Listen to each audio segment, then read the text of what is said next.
Համեցեք։ Շնորհակալություն, հարցս ուղղում եմ Հայաստանի Հանրապետության վարչապետին, մեծարգո պարոն վարչապետ,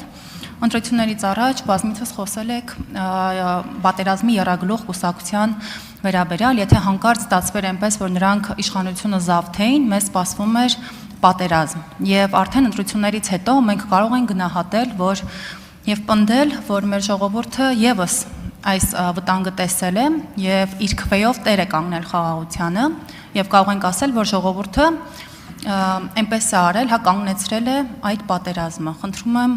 ձեր մեկնաբանությունը այս թեմայում։ Շնորհակալություն։ Արդեն կպատասխանի Հայաստանի Հանրապետության վարչապետ Նիկոլ Փաշինյանը, համեցեք մեծարգո պարոն վարչապետ։ Շնորհակալ եմ Տիկին Պողոսյան հարցի համար, մեր նախընտրական կարգախոսն էր, որ մենք ժողովրդին կոչ էինք անում տեր կանգնել խաղաղությանը եւ մեր գնահատականը միանշանակ է, որ Հայաստանի Հանրապետության քաղաքացին տեր է կանգնել խաղաղությանը։ Բայց ես ուզում եմ ձեր ուշադրությունը հրավիրել ուրիշ փաստի վրա, որի մասին ըստ էության խոսեցի հիշատակելով Հայաստանի անվտանգության խորհրդի քարտուղարի եւ Ադրբեջանի նախագահի օգնականի հանդիպումը, որովհետեւ մենք պետք է մեր իրադրություններին արտաքին աչքով էլ նայենք, որովհետեւ արտաքին աշխարհում եւ ոչ միայն Ադրբեջանում, այլ արտաքին աշխարհում կարող է հարց ցակել։ Մի րոպե Հայաստանի Հանրապետությունում 500,000 քաղաքացի կա, որ մտածում է, որ պետքա ծովից ծով Հայաստանը գնալ վերցնել, կամ պետքա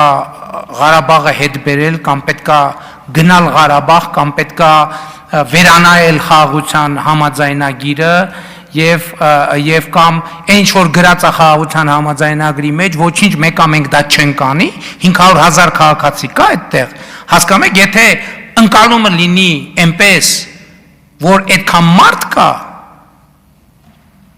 ես ուզում եմ հղում անել իմ ընտրություններից առաջ արած հայտարարությանը, որ մեզ պետք է սահմանադրական մեծամասնություն, որպեսզի մենք բացառենք պատերազմը։ Եթե մենք հիմա չկառավարենք այս իրավիճակը եւ ընկալում ստեղծի, որ Հայաստանի Հանրապետությունում 500,000 մարդ կա, որ ասում է մենք պետք է Ղարաբաղի շարժումը շարունակենք, եւ պետք է ծովից ծով, այսինքն այդ պատերազմի եռագլուխ կուսակցության գումարն եմ ասում, արձանագրված ձայների։ Դա շատ լրջորեն կսրի քաղաքական, ռազմաքաղաքական իրավիճակ Հայաստանում, մանավանդ այն պայմաններում, եւ որ մենք այսօր ունենք նոր բանակ եւ կարա հարց առաջանա, կարող է այդ բանակը հայտնվի այն մարդկանց ձեռքում, հասկանում եք, ես այս նկատի ունեմ, բայց մենք հո գիտենք իրողությունը, մենք հո գիտենք, որ չկա այդպիսի մարդ, այլ ընտրակաշառք է բաժանվել արտաքին ուժերի օգնությամբ, ովքեր շահագրգռված են, որ տարածաշրջանը պայթի։ Եվ այո, ընտրակաշառքով կոնկրետ պատերազմի սպառնալիք են ստեղծել։ Ինչն էր անհրաժեշտությունը, որ այս նախընտրական շրջանում ընտրություններից 3 օր, 4 օր հետո կամ չգիտեմ քանի օր հետո, ասենք այդ ձևաչափով հանդիպում կազմակերպվի, որպեսզի մենք կառավարենք այդ սպառնալիքը, որպեսզի մենք նաև եւ մենք հարության հետ պետք է բան անենք։ Ես էլի եմ ասում, մենք ճանապարհ ենք անցել եւ ես ուղղ ասել եմ։ Մենք Ղարաբաղի շարժումը չպետք է շարունակենք։ Ղարաբաղի դրոշների արկայությունը մեր երկրի խորհրդանում այդ պատերազմի սպառնալիքը։ Ես ասել եմ ուղիղ, ասել եմ այդ խոսույթները, այդ 300,000 ադրբեջանցի եւ մենք ո՞նց ենք փակում, մենք ասում ենք էն էլ չկա, էն էլ չկա։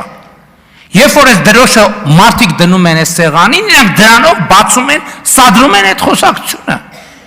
Ու հետո դժվար է որոշել ով առաջինը, ինչ ասեց, ով հետո ոնց ասեց։ Հիմա գնա նայ, հա, Ղարաբաղի կոնֆլիկտի մասին էլ։ Մենք մեր ճշմարտությունն ունենք Ադրբեջանը։ Առաջինը ով ասեց, առաջինը ինչ արեց, առաջինը ով կրակեց, առաջինը ով սպանեց։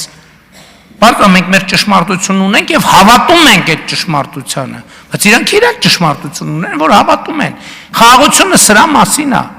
Այո, պատերազմի եռագլուխ կուսակցությունը կոնկրետ սպառնալիք է ստեղծել խաղաղության համար։ Որովհետեւ ճիշտ է 720,000 քաղաքացի դեր է կանգնել խաղաղությանը։ Բայց հիմա նայում են թվերին, ասում են ոնց 500,000 մոտ քաղաքացի քվեարկել է բանի օգտին, որ գնում ենք Ղարաբաղը հետ բերենք։ Մի րոպե, բայց մենք հիմա ինչով ենք հիմնավորում նաև որ դա հիմնավորում ենք նաև ի հեճուկս այն փաստի, որ հրապարակ ասում են, որ մեր ձայները գողացել են, հրապարակները դատարկ են։ Այսօր 2 հոգի մարդ կա հրապարակում։ Ոնց կարա 500,000 մարդու, այսինքն 500,000 այդ ֆիքսվածն է։ Ոնց կարա 600-700,000 մարդու ձայնը կեղծված լինի եւ հրապարակը լինի դատարկ, եւ ազգային ժողովը լինի դատարկ։ Ոնց կարա կեղծիկ արած իշխանությունը գամբյոնից սենց խոսա, ոնց կարա տենց բանը լինի։ Հələ գնացեք տեսեք նախկինում կեղծվածները ոնց են խոսում։ Գնացեք բացեք։ Ասում են վայ հանկարծ չանեք հարավակ, բան ապակայունացրեք, ասում եմ արեք։ Ում ձայնը կեղծված է, դուրս եկեք հրապարակ, ցույց տվեք, որ ձեր ձայնը կեղծվել է։ Եվ այո, այս մարդիկ պատերազմի սպառնալիք են ստեղծել։ Եվ մենք պետք է ջանք գործադրենք, որ իրադրությունը չապակայունանա։ Մտեր ասում են, վայ, Ադրբեջանի բան եկել է Դիլիջան։ Որ եկել է Դիլիջան, դա եւս մեկ երաշխիք է նրան, որ մենք խաղաղությունը շարունակում ենք ինստիտուցիոնալ զարգացնել։ Հա մենք էլ չենք գնալու գոնե այդ մակարդակում։ Ես ասել եմ, որ 29 թվականին, եթե իհարկե հրավեր լինի Եվրոպական քաղաքական համայնքի գագաթաժողովին, եթե հրավեր լինի, ես այս գլխից ասում եմ, ես գնալու եմ Բաքու։ Բայց մյուս կողմից այս հարցը պետք է պարզաբանվի։ 500,000 մարդ ասում է, որ պետք է մենք Ղարաբաղի շարժումը շարունակենք։ Ոչ չի ասում։ Եվ մենք պետք է թույլ չտանք, որ դա հանկարծ տենց տպավորություն ստեղծվի, որովհետև եթե տենց տպավորություն ստեղծվի, այո խաղաղությունը կփլուզվի եւ շատ արագ կփլուզվի։ Խնդրեմ, եթե հարցը կա։ Այո, պարոն վարչապետ, պատերազմի եռագլուխ կուսակցության 2 գլուխները խորհրդարան անցան բացառապես ընտրակաշառք բաժանելու շնորհիվ։ Անգամ եղան դեպքեր, որ մարդիկ գալիս են ընտրությանը մասնակցելու, անգամ մեկ օր իրենց պետությունում չէին մնալու, հա, նորից նույն օրը պատրաստվում էին հետ գնալ։ Եվ նման մարդիկ կարծում եմ արդար չի, որ որոշեն մեր եւ մեր երեխաների ապագան եւ ճակատագիրը։ Եվ ես վստահ եմ, պարոն վարչապետ, եթե այս կիրակի ընտրություններ լինեն, պատերազմի եռագլուխ կուսակցության եւ ոչ մի գլուխ անգամ անցողիկ շեմը չի կարողանա հաղթահարել։ Շնորհակալ եմ, եթե որևիցե արձագանք։ Ես ասում եմ, այն մարդիկ, ովքեր ընտրակաշառք են վերցրել եւ քվեարկել են ըստ ընտրակաշառքի, այո, պատերազմի սպառնալիք են ստեղծել կոնկրետ։ Եվ Գրիգորյան եւ Հաջիևի հանդիպումը այդ պատերազմի սպառնալիքը կառավարելու համար էր։ Եվ շատ հետաքրքիր այդպիսի արագությամբ հանդիպումներ շատ համեն դեպս ես չեմ հիշում նախկինում, որ այդպիսի արագությամբ հանդիպում կազմակերպվի, որովհետև միշտ տևում է դե ով գա, որտեղ գա, երբ գա եւ այլն, հազար ու մի հարց կա։ Բայց այդ նշանակում է երկու կողմում էլ այդ զգացողությունն էլ կար, որ դավադրություն կա, այստեղ պետք է ռեակցիա տալ։ Եվ ես շատ ուրախ եմ, որ մենք այդքան որովհետև բաներ, չէ՞, գիտենք, որ պետք է ասեն, վայ, եկան Դիլիջան, վայ,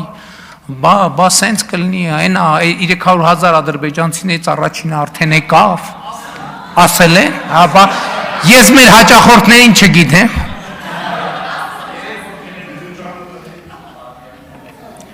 Եվ վերջին հարցի համար Գեգամ Նազարյան, համեցեք, պարոն Նազարյան։